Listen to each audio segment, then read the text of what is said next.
George Ripley by Diana Nguyen. George was born October 3, 1802 and died July 4, 1880. He was a central figure in the Transcendentalist movement of the 1830s and 40s. In 1841, he founded the Brook Farm Commune. He was a Unitarian minister and a journalist. Criticisms of American society. Ripley was an ordained minister of the Purchase Street Church in Boston. He began questioning Unitarian beliefs. During the time when people were criticizing social institutions, the church asked him not to touch on subjects that were too controversial.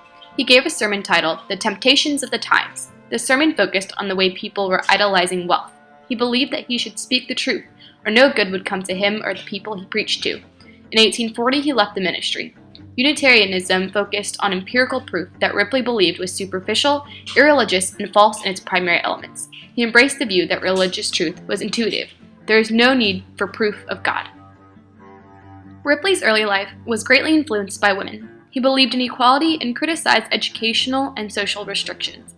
He also supported the abolition of slavery. He believed that if people worked together, a utopia could be achieved. These ideals later led to the Brook Farm Commune. In the early years of his life, Ripley gave powerful sermons influencing the developing Unitarian religion. After leaving the ministry, he moved on to writing. He wrote an article titled Schleiermacher as a Theologian. Ripley supported Schleiermacher's attempts to make religion personal with God and about the heart.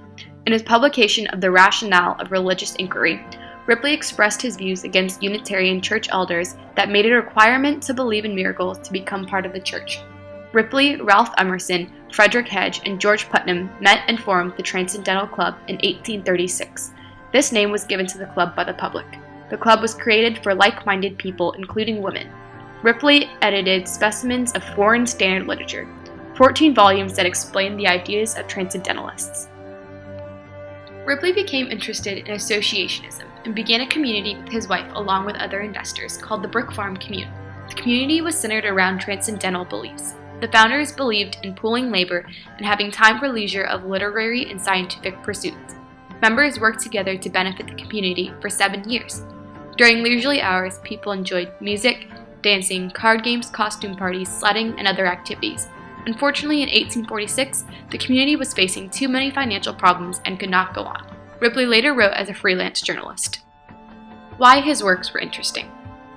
At the time, Ripley's ideas of equality for all people and abolishing slavery were seen as impractical and crazy.